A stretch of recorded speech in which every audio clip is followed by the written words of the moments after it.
बिस्मिल्लाहिर्रहमानिर्रहीम। दोस्तों, आज के इस प्रोग्राम में हम सिंपल इफ़ की स्टडी करेंगे। सिंपल इफ़ में क्या होता है, एक कंडीशन होती है और एक ही रिजल्ट होता है। आज तक आप लोगों ने जितने प्रोग्राम्स परफॉर्म किए वो सारे सिक्वेंशियल स्टेटमेंट्स के थे। सिक्वेंशियल स्टेटमेंट्स का मीनिंग कि टॉप से लेके बॉटम तक हर स्टेटमेंट एग्जीक्यूट हो रहा था। लेकिन कंडीशनल स्टेटमेंट में क्या होगा, अकॉर्डिंग टू कंडीशन, अगर कंडीशन ट्रू है तो एक रिजल्ट डिस्प्ले होगा, कंडीशन फॉल्स है तो दूसरा रिजल्ट डिस्प्ले होगा। मींस प्रोग्राम का फ्लो ट्रांसफर होगा अकॉर्डिंग टू सिचुएशन। तो अब देखिए, इस प्रोग्राम के अंदर हमने क्या किया है, यूजर से एज इंटर कर रहे हैं और उसके एज के अकॉर्डिंग वो एलिजिबल है वोट के या नहीं है वो डिस्प्ले करना है। तो ये हमारा सिंपल इफ का प्रोग्राम है। सिंपल इफ में क्या होगा, एक कंडीशन एक रिजल्ट होगा। तो देखिए, यहाँ से हमने प्रॉम्प्ट कर रहे हैं यूजर को एंटर योर एज, सीन करके एज वेरिएबल में हमने उसे एक्सेप्ट कर लिया है। अब यहां पर चेक कर रहे हैं इफ एज ग्रेटर देन और इक्वल्स टू 18। अगर ये कंडीशन ट्रू है तो ये ब्लॉक, ये होगा आपका रिजल्ट।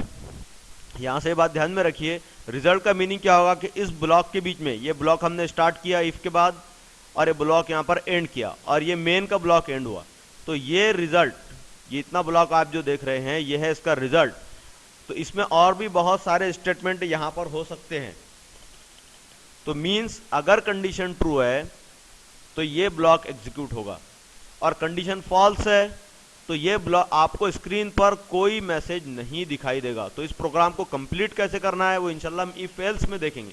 फिलहाल सिंपल इफ का कंसेप्ट याद रखिए कि एक कंडीशन और एक ही रिजल्ट। तो यहां से देख रहे हैं आप, रिजल्ट मींस ये ब्लॉक, और यहां पर देखिए एज ग्रेटर देन और इक्वल्स टू 18 क्यों लिया हूं मैंने। ग्रेटर देन 18 अगर मैं लेता तो याद रखिए कि अगर 18 यूजर इंटर करता है तो फिर आपको स्क्रीन पर कोई मैसेज दिखाई नहीं देगा।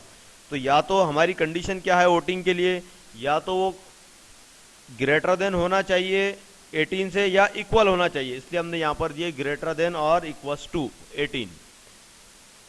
कंपाइल करते हैं इस प्रोग्राम को, रन करते हैं। देखिए, यहां से यूजर इंटर करता है फॉर एग्जांपल 18, स्क्रीन पर मैसेज आ रहा है you are eligible for vote. अब अगर मैं यहां से इक्वल टू हटा दूं और फिर इंटर करूं 18 तो फिर स्क्रीन पर कोई मैसेज मुझे नहीं मिलेगा। देखिए, नेक्स्ट मैं यहां पर इंटर करता हूं 17, फिर कोई मैसेज नहीं मिल रहा है मुझे स्क्रीन के ऊपर। और ये कंडीशन इवेल्युएट कैसे होती है, देखिए याद रखिए,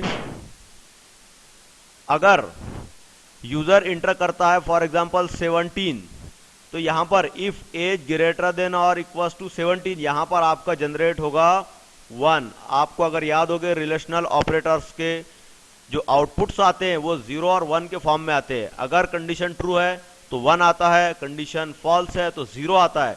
तो यहां पर 1 इंटर होगा, तो यहां पर कैसे होगा इफ, और यहां पर ये होगा 1। तो याद रखिए, इफ के अंदर अगर सारे कंडीशंस का रिजल्ट, अभी तो फिलहाल हमारे पास यहां पर एक ही कंडीशन है, अगर सारी कंडीशन का रिजल्ट 1 आता है तो ब्लॉक के अंदर आप एंट्री करते हैं, मतलब ये करली ब्रेसेस के अंदर जितने स्टेटमेंट्स होंगे वो एग्जीक्यूट होंगे।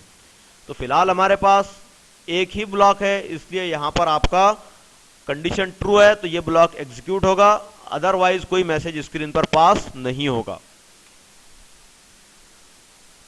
दोस्तों, लास्ट के प्रोग्राम में ड्रॉबैक क्या थी कि अगर कंडीशन ट्रू है तो ब्लॉक एग्जीक्यूट हो रहा था और कंडीशन फॉल्स थी तो कोई मैसेज स्क्रीन पर डिस्प्ले नहीं हो रहा था। तो यहां पर वो ड्रॉबैक को हमने पूरा किया है कि यहां पर एक कंडीशन और 2 रिजल्ट है तो आप इफ एल्स यूज करेंगे।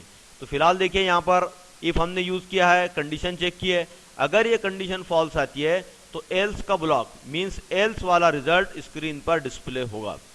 और रिजल्ट के बारे में ध्यान में रखिए कि अगर आपके इस ब्लॉक के अंदर ये करली ब्रेस ओपन किया है, करली ब्रेस क्लोज किया है, सेम यहां पर एल्स का करली ब्रेस ओपन किया है, एल्स का करली ब्रेस क्लोज किया है, अगर इन ब्लॉक्स में एक ही स्टेटमेंट है जैसे कि आप यहां पर देख रहे हैं, तो आप ये करली ब्रेसेस ना दे तब भी चलता है।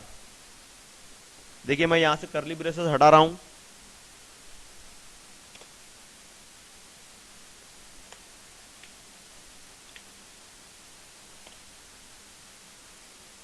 कंपाइल करते हैं इस प्रोग्राम को, रन करते हैं।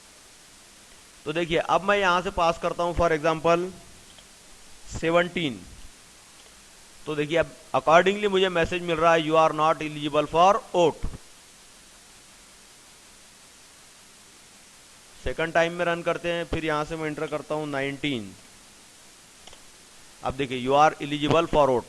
तो यहां से आप देख रहे हैं कि प्रोग्राम का जो एग्जीक्यूशन है, प्रोग्राम का जो फ्लो है अकॉर्डिंग टू कंडीशन, अगर कंडीशन ट्रू है तो कुछ स्टेटमेंट एग्जीक्यूट हो रहे हैं, कुछ स्किप हो रहे हैं। अगर कंडीशन फॉल्स है तो फिर कुछ स्टेटमेंट एग्जीक्यूट हो रहे हैं, कुछ स्किप हो रहे हैं।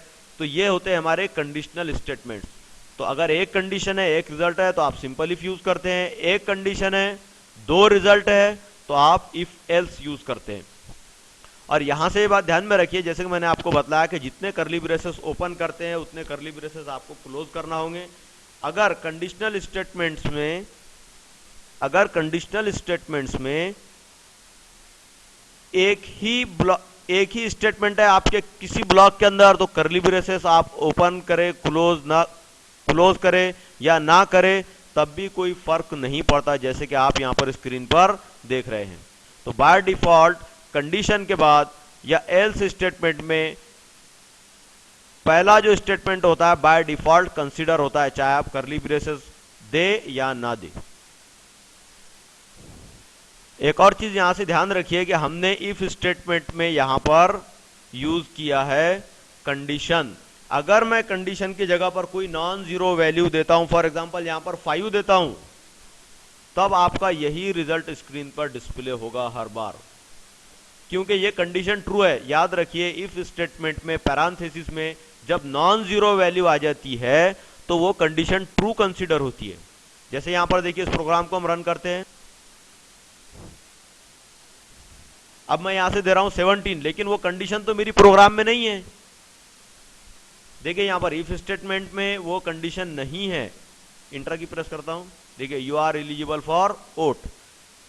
सेकंड थिंग यहां से मैं इसको माइनस वैल्यू कर देता हूं। तो जैसे कि मैंने आपको बतलाया कि यहां पर नॉन जीरो वैल्यू अगर जनरेट हुई है या आपने डायरेक्टली पुट किया है तब ये कंडीशन ट्रू है और ये स्टेटमेंट ट्रू ब्लॉक के अंदर जो है वो एग्जीक्यूट होंगे।